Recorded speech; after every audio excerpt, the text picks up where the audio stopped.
சட்டமன்ற தேர்தலுக்கான திமுக தேர்தல் அறிக்கை சற்று நேரத்தில் வெளியாகவிருக்கிறது. இது பற்றிய கூடுதல் விவரங்களை தருவதற்காக செய்தியாளர் ஹரிஹரன் இணைகிறார். ஹரிஹரன், விவரங்கள்.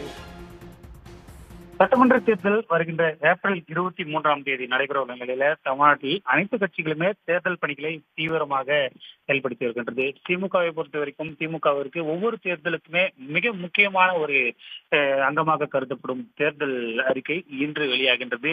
சென்னை தேனாம்பேட்டையில் இருக்கக்கூடிய அண்ணா அறிவாலயத்தில் உள்ள கலைஞர் அரங்கத்தில் 2026 சட்டமன்ற தேர்தலுக்கான தேர்தல் அறிக்கையை திமுக தலைவரும் முதலமைச்சருமான மு.க.ஸ்டாலின் அவர்கள் இன்னும் சற்று நேரத்தில் வெளியிட்டுள்ளார். 2021 தேர்தலை பொறுத்த வரைக்கும் திமுக சார்பில் 55 வாக்குறுதிகள் அளிக்கப்பட்டு அதில் பெரும்பாலான வாக்குறுதிகள் நிறைவேற்றப்பட்டது. அதில் பல வாக்குறுதிகள் செயல்பாட்டில் உள்ளது. சில வாக்குறுதிகள் ஒன்றிய அரசின் அனுமதி உள்ளிட்ட பல்வேறு காரணங்களால் இருக்கக்கூடிய நிலையில பெரும்பாலான வாக்குறுதிகள்ல மகளிர் உதவித்தொகை உள்ளிட்ட விடியல் பேருந்து உள்ளிட்ட பல வாக்குறுதிகளை வெற்றிகரமாக நிறைவேற்றப்பட்டு 2026ஆம் ஆண்டு சட்டமன்ற தேர்தலை எதிர்கொள்வதற்காக பல்வேறு புதிய வாக்குறுதிகளை அறிவிப்பதற்காக இன்னும் சற்று நேரத்தில் தேர்தல் அறிக்கை வெளியிடப்படுகிறது. 2026 சட்டமன்ற தேர்தலுக்கான தேர்தல் அறிக்கையை தயாரிப்பதற்காக திமுக சார்பில் திமுக துணை பொதுச் செயலாளர் கனிமொழி எம்பி தலைமையில 12 பேர் கொண்ட குழு அமைக்கப்பட்டது. அந்த குழுவை பொறுத்த வரைக்கும் திமுக செய்தி தொடர்பு தலைவர் டி.கே. இளங்கோவன், வர்த்தக அணி துணைத் தலைவர் கோவிச்செழியன், சொத்து பாதுகாப்பு குழு செயலாளர் பி.டி.ஆர். பழனிவேல் தியாகராஜன், தகவல் தொழில்நுட்பத்துறை அணி செயலாளர் டி.ஆர்.பி. ராஜா, அயலக அணி செயலாளர் எம். அப்துல்லா, செய்தி தொடர்பு செயலாளர் பேராசிரியர் கான்ஸ்டன்டைன் ரவீந்திரன், மருத்துவ அணி செயலாளர் ஏழூர் நாகநாதன், சுற்றுச்சூழல் அணி செயலாளர் கார்த்திகேய சிவசேனாதிபதி, மகளிர் தொண்டர் அணி செயலாளர் தமிழர் ரவிக்குமார், இந்திய ஆட்சிப்பணி அலுவலர் ஓய்வு பெற்ற ஐஏஎஸ் அதிகாரி சந்தானம் மற்றும் ஒருங்கிணைப்பாளர் சுரேஷ் சம்பந்தம் உள்ளிட்ட பல்வேறு தரப்பினரும் பல துறை நிபுணர்களுமே இந்த குழுவில் இடம்பெற்றிருந்தாங்க. ஒவ்வொரு குழுவிலும் வழக்கறிஞர்கள், கல்வி சார்ந்த அமைச்சர்கள் மற்றும் தொழில்துறை அமைச்சர் மற்றும் பி.டி.ஆர். பழனிவேல் முக்கியமான அமைச்சர்கள் இருந்தாங்க. தமிழ்நாடு முழுவதும் ஒவ்வொரு மாவட்டம் வாரியாக இருக்கக்கூடிய ஒவ்வொரு துறை சார்ந்த நிபுணர்களையும், விவசாயிகளையும், மீனவர்களையும், தொழில்துறை சார்ந்தவர்களையும், கல்வித்துறை சார்ந்த நிபுணர்களையும், மாணவர்கள் என பலதரப்பட்ட மக்களை சந்தித்து தேர்தல் அறிக்கையை பல்வேறு வாக்குகள் அவர்களது கோரிக்கைகளை ஒவ்வொரு துறை ரீதியாக தனித்தனியாக கேட்டறிந்து இந்த தேர்தல் அறிக்கையை தயாரித்திருந்தனர்.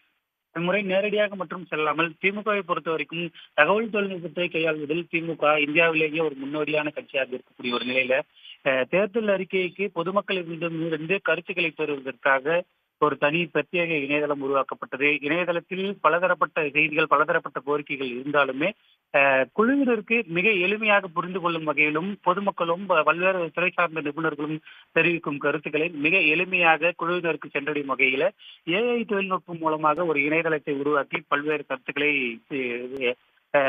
தேர்தல் தயாரிப்பு குழுவினர் உள்வாங்கிக் கொண்டிருந்தனர். இந்த நிலையில தான் இந்த தேர்தல் அறிக்கை இன்று வெளியாகும் என எதிர்பார்க்கப்படுகின்றது. திமுக தேர்தல் அறிக்கையை பொறுத்த வரைக்கும் ஒவ்வொரு தேர்தலுக்குமேயே திமுக கதாநாயகனாக இருக்கும் என ஒரு எதிர்பார்ப்போடு பொதுமக்கள் பெரும் எதிர்பார்ப்போடு பார்த்தார்.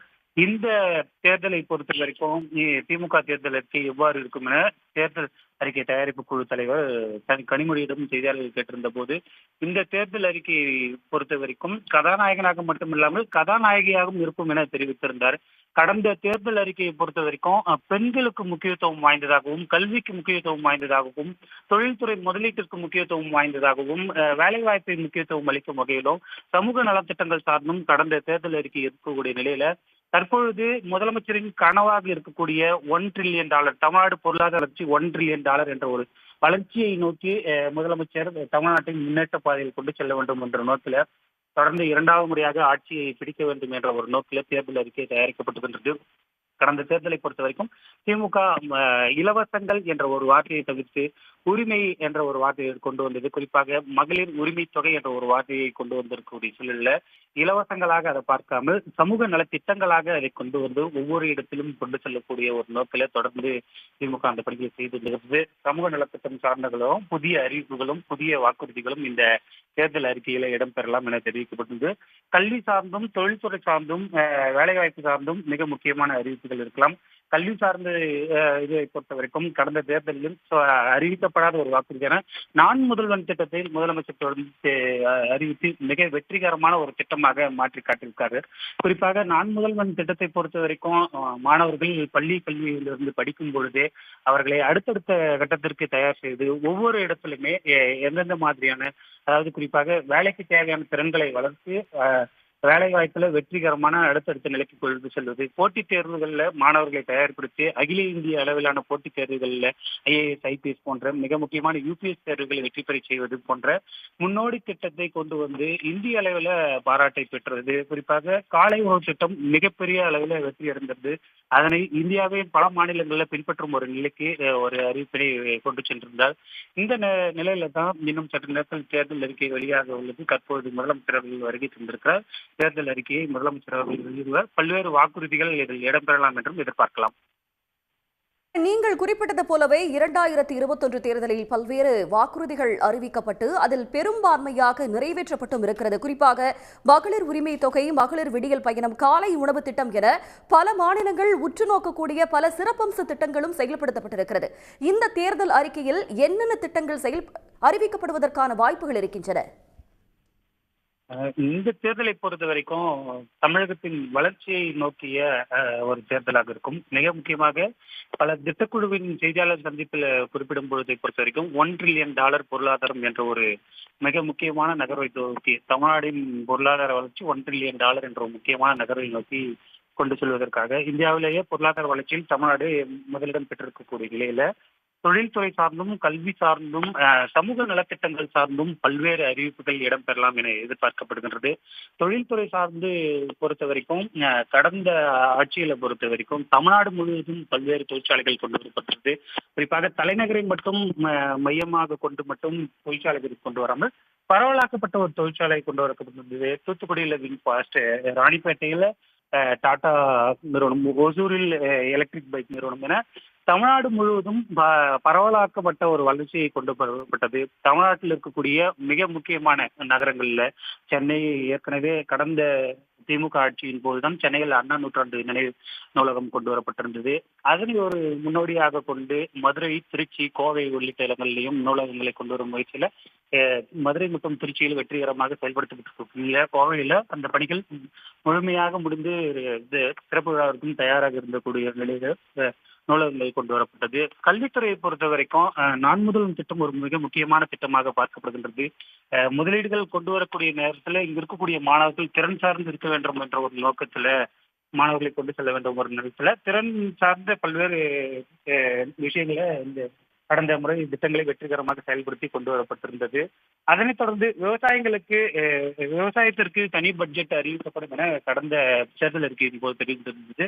கடந்த 5 ஆண்டுகளாக விவசாயத்திற்கான வேளாண் பட்ஜெட் தனியாக அறிவிக்கப்பட்டிருந்தது. விவசாயம் சார்ந்த ஒரு திட்டத்திற்கும் முன்னோடி முக்கியத்துவம் அளிக்கப்படும் என்ற ஒரு வாக்குறுதி இருக்கும் என்றும் எதிர்பார்க்கலாம். அதே நேரத்தில் விவசாயம் சார்ந்த மதிப்பு கூட்டப்பட்ட உணவுப் பொருட்கள் ஏற்றுமதி செய்வதற்கு போன்ற முதலீட்டு திட்டங்களுக்கு முக்கியத்துவம் அளிக்கப்படும் என தெரிவிக்கப்பட்டிருக்கிற நிலையில பல்வேறு துறை சார்ந்த முதலீடுகள் குறித்த அறிவிப்புகளும் வாக்குறுதிகளும் இந்த தேர்தல் அறிக்கையில் வெளியாகலாம் என எதிர்பார்க்கப்படுகின்றது. மீனவர்கள் சார்ந்த பல வாக்குறுதிகள் இடம்பெறும். மிக முக்கியமாக சமூக நலத்திட்டங்களும் ஏற்கனவே சமூக நலத்திட்டங்கள், கல்வி சார்ந்த அறிவிப்புகள், தொழில் முதலீடுகள் உள்ளிட்ட திட்டங்களை வாக்குறுதிகளாக அறிவிக்கும் பொழுது $1 trillion என்ற ஒரு பொருளாதார வளர்ச்சியை நோக்கி கொண்டு செல்லும் வகையிலான ஒரு தேர்தல் அறிக்கையாக இது இருக்கும் என எதிர்பார்க்கலாம். ஹரிஹரன், அதே போல கல்வி, தொழில்துறை போன்ற துறைகள் கடந்த 5 ஆண்டுகளில் சிறப்பாக செயலாற்றி வரக்கூடிய நிலையில அதை மேலும் மெருகேற்றும் விதமாக பல திட்டங்கள் அறிவிக்கப்பட வாய்ப்பு இருக்கிறதா?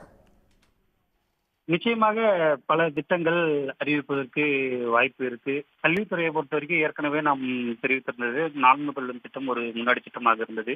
இதை தவிர்த்து அகில இந்திய அளவில் இருக்கக்கூடிய உயர்கல்வி நிறுவனங்கள் ஐஐடி, ஐஐஎம், என்ஐஎஃப்டி உள்ளிட்ட உயர்கல்வி நிறுவனங்களில் இருக்கக்கூடிய அரசு பள்ளி மாணவர்கள கொண்டு செல்லும் ஒரு திட்டத்தை தமிழ்நாடு அரசு வெற்றிகரமாக செய்யப்பட்டிருந்தது. குறிப்பாக ஸ்மார்ட் வகுப்பறைகள் அமைக்கப்படும் என கடந்த தேர்தல் அறிக்கையில தெரிவிக்கப்பட்டிருந்தது.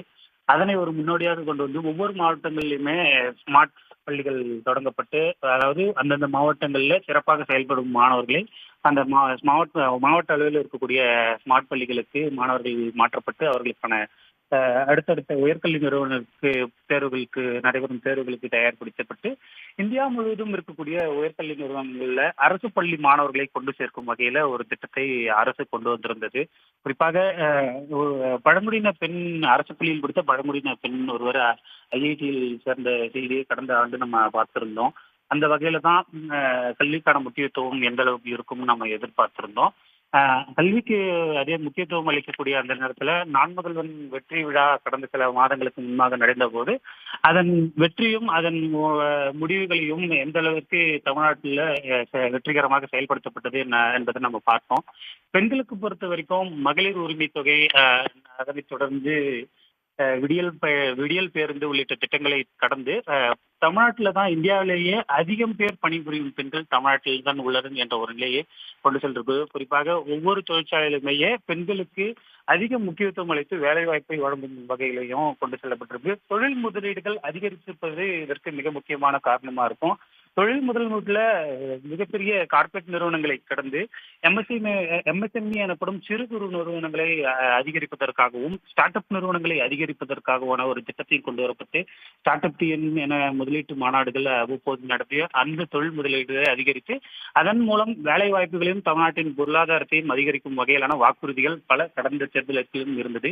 இந்த தேர்தல் அறிக்கை அதனை விஞ்சும் வகையில் இன்னும் பல அறிவிப்புகள் இருக்கலாம். அதே நேரத்தில் விவசாயிகளுக்கு பல அறிவிப்புகள் இருக்கலாம் என எதிர்பார்க்கப்படுகின்றது. விவசாயிகள் தரப்புல நகைக்கடன் தள்ளுபடி செய்ய வேண்டும் என்ற ஒரு கோரிக்கையும் ஏற்கனவே பல இடத்துல தேர்தல் அறிக்கை குழுவிடம் விவசாயிகள் தெரிவித்திருந்தது நம்ம பார்த்திருந்தோம். அந்த வகையில விவசாயிகளுக்கான அறிவிப்புகளும் அதே நேரத்தில் அவர்கள் சாகுபடிக்கு உதவிவிடும் வகையிலான பல்வேறு அறிவிப்புகளும் ஒவ்வொரு இடங்களிலே அவர்களுக்கு தேவையான கிடங்குகள் அமைப்பதற்காகவும் அவர்களுக்கு தேவையான ஒவ்வொரு செயல்களை செய்வதற்காகவும் அறிவிப்புகள் இருக்கும் என எதிர்பார்க்கலாம். அதனைத் தொடர்ந்து மீனவர்களுக்கான அறிவிப்புகள், அவர்களுக்கான படகுகள் உள்ளிட்ட மீன்பிடி தடை காலகட்டத்தில் அவர்களுக்கான உதவித்தொகையை உயர்த்தி தர வேண்டும் என்ற ஒரு அறிவிப்புகளும் இருக்கலாம். அதே நேரத்தில் தமிழ்நாடு நகர்ப்புற மேம்பாட்டு வாழ்விடம் சார்பில் ஒவ்வொரு மாவட்டத்திலும் கட்டப்பட்டு வரக்கூடிய வீடுகளுக்கு எண்ணிக்கையை உயர்த்தி தர வேண்டும் என்ற ஒரு கோரிக்கையும் பல்வேறு பொதுமக்கள் தரப்பிலிருந்து கூறப்பட்டிருக்கிறது. அவர்களுக்கான அறிவிப்புகள் வெளியாகலாம் என எதிர்பார்க்கப்படுகிறது. இந்த தேர்தல் அறிக்கை பொறுத்த வரைக்கும் ஏற்கனவே தேர்தல் அறிக்கை தயாரிப்பு குழு தலைவர் கனிமொழி எம்பி அவர்கள் தெரிவித்திருந்தது போலவே இந்த தேர்தல் அறிக்கை கதாநாயகனாக மட்டுமில்லாமல் கதாநாயகியாகவும் இருக்கும் என ஏற்கனவே அவர் ஒரு தெரிவித்திருந்த ஒரு சூழலில் இந்த தேர்தல் பெண்களுக்கான அறிவிப்பை முக்கியத்துவமாக கொண்டு இந்த தேர்தல் அறிக்கை இருக்கும் என எதிர்பார்க்கலாம்.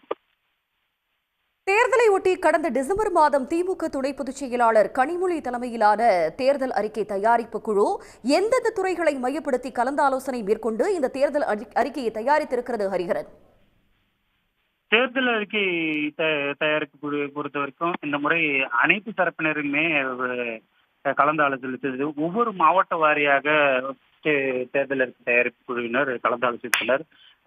ஒவ்வொரு மாவட்டத்திலும் கூட்டங்கள் நடைபெறும் என அறிவிக்கப்பட்டு விவசாயிகள், வணிகர்கள், மீனவர்கள், பல்வேறு துறை சார்ந்த நிபுணர்கள், தொழில் நிபுணர்கள், கல்வி சார்ந்த நிபுணர்கள் உள்ளிட்ட அனைத்து தரப்பு மக்களையுமே கலந்து ஆலோசித்து தான் இந்த தேர்தல் அறிக்கை தயாரிக்கப்பட்டிருந்தது.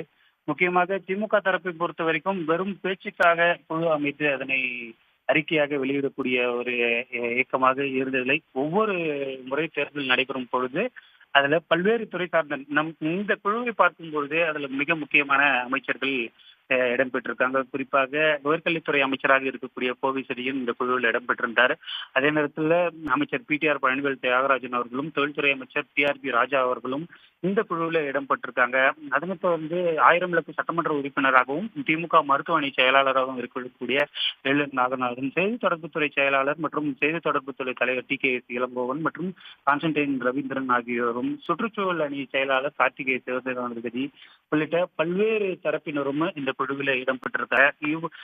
பல துறை சார்ந்த நிபுணர்களும் பல்வேறு துறைகள் சார்ந்து பல செயல்களை செய்து கொண்டிருக்கும் அமைச்சர்களும் இந்த குழுவில் இடம்பெற்றிருந்தால தமிழ்நாடு முழுவதும் சென்று அனைத்து குழுவினையும் சந்தித்து இணையதளம் வாயிலாகவும் கோரிக்கைகளை பெற்று இந்த தேர்தல் அறிக்கையை தயாரித்திருக்கிறாங்க. தேர்தல் அறிக்கையை இன்னும் சற்று நேரத்தில் முதலமைச்சர் அவர்கள் வெளியிடக்கூடிய நிலையில் முதலமைச்சர் அவர்கள் தற்பொழுது அண்ணாவரி அறிவாலயத்தில் உள்ள கலைஞர் அரங்கத்திற்கு வருகை தந்திருக்கிறார்.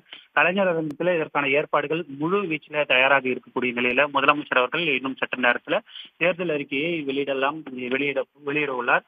முதலமைச்சர் அவர்களே முக்கியமான நிர்வாகிகள் வரவேற்றிருக்காங்க. முதலமைச்சருடன் துணை முதலமைச்சர், திமுக பொதுச் செயலாளர் துரைமுருகன் உள்ளிட்ட முக்கிய நிர்வாகிகளும் உடன் இருக்கிறாங்க. திமுகவை பொறுத்தவரைக்கும் ஏற்கனவே வெற்றிகரமாக திமுக சார்பில் போட்டியிடும் வேட்பாளர்களை அறிவித்திருக்கக்கூடிய நிலையில தேர்தல் அறிக்கை திமுகவிற்கு எப்பொழுதுமே முக்கியத்துவம் வாய்ந்த ஒன்றாக இருக்கும். திமுகவை தேர்தல் அறிக்கை வீறு நடை போட செய்யும். தேர்தலின் ஒவ்வொரு வாக்குறுதிகளும் பட்டிதத்தையும் இருக்கக்கூடிய மக்களிடம் மிக எளிதாக கொண்டு செல்லும் அளவிலான மிக முக்கியத்துவம் வாய்ந்த அறிக்கைகளும் தமிழ்நாட்டை வளர்ச்சி பாதையில் கொண்டு செல்லும் அறிக்கையுமாக இருக்கும் என்ற ஒரு காரணத்தால் திமுகவின் தேர்தல் அறிக்கை பொறுத்தவரைக்கும் தமிழ்நாட்டில் இருக்கக்கூடிய அனைத்து தரப்பு மக்களுமே ஒவ்வொரு ஆண்டும் எதிர்பார்த்து காத்திருப்பது தங்கள் கோரிக்கைகள் வாக்குறுதிகளாக வெளியிடப்படுமா, ஏனெனில் மற்ற கட்சிகளின் வாக்குறுதிகள் வெறும் அறிவிப்புகளாக செல்லும். கடந்த அதிமுக தேர்தல் அறிக்கை பொறுத்த வரைக்கும் ஒவ்வொருக்கும் செல்போன் தரப்படும் என்ற அறிவிப்பு வெற்று அறிவிப்பாக இருந்தது. ஆனால் கடந்த தேர்தலில் திமுக அறிவித்த வாக்குறுதிகள் பெரும்பாலானவை நிறைவேற்றப்பட்டிருக்கக்கூடிய நிலையில தான்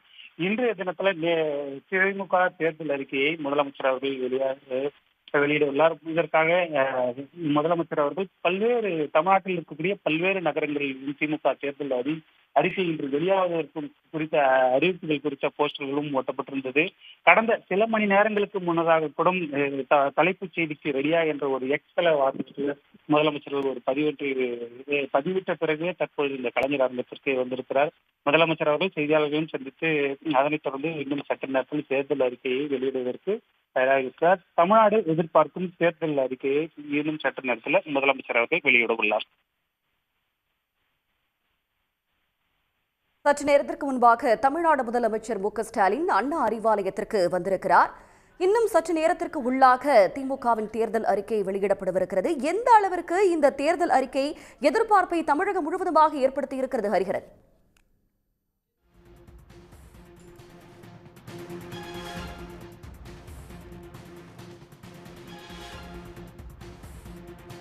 எதிர்பார்த்ததை போலவே இப்பொழுது திமுகவின் தேர்தல் அறிக்கை இன்னும் சற்று நேரத்தில் வெளியாகவிருக்கிறது. தமிழ்நாடு முதலமைச்சர் மு.க.ஸ்டாலின் தேர்தல் அறிக்கையை வெளியிடவிருக்கிறார்.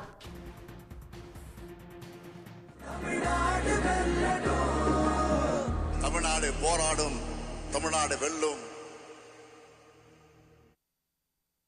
விழும் மழை துளியங்கும் நிலம் மட்டுமே தேடும் எங்கள் உயிர் துளி நின்று தமிழை உறக்க பாடும் சாஸ்திரமெங்கு பழங்கதையே கூறும் புது சரித்திரம் படை தலைவனையே பாடும்.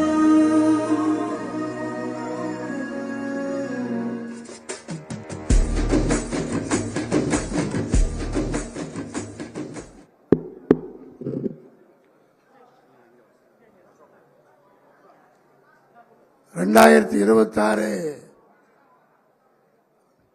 தேர்தலுக்கான திராவிட முன்னேற்ற கழகத்துடைய தேர்தல் அறிக்கையை நம்முடைய ஒப்பற்ற தலைவர் தமிழ்நாடு முதலமைச்சர் மாண்புமிகு தளபதி அவர்கள் வெளியிட இருக்கிறார்கள். அதற்கு முன்பாக தேர்தல் அறிக்கையை தயார் செய்த தேர்தல் அறிக்கை தயார் குழு உறுப்பினர்களையும் தலைவர்களையும் தலைமை கழகத்தின் சார்பாக கௌரவிக்கின்ற வகையில் கழக தலைவர் அவர்கள் அவர்களுக்கு பொன்னாடை அணிவித்து தலைமை கழகத்தின் சார்பாக நன்றி தெரிவித்துக் கொள்வார். முதலில் குழுவினுடைய தலைவர் கவிஞர் கனிமொழி கருணாநிதி அவர்களுக்கு, அடுத்து TKS இளங்கோவன், மாண்புமிகு கோவி செழியன், மாண்புமிகு PTR பழனிவேல் தியாகராயன்,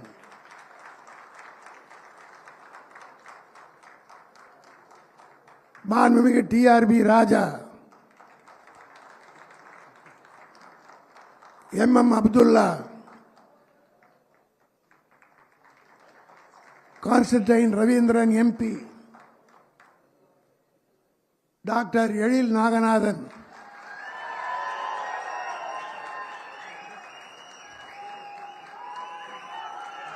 கார்த்திக் சிவசேனாதிபதி. கார்த்திக் சிவசேனாதிபதி. தமிழரசி ரவிக்குமார்.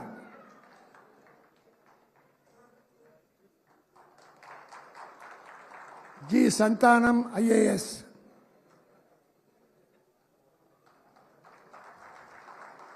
திரு சுரேஷ் சம்பந்தம்.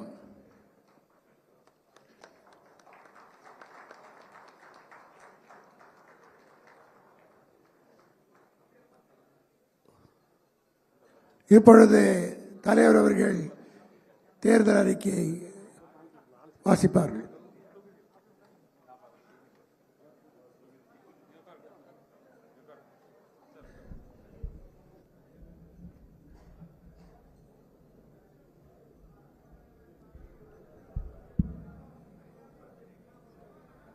உடனுக்குடன் செய்திகளை தெரிந்து கொள்ள சன் நியூஸ் பெல் ஐகானை கிளிக் பண்ணுங்க.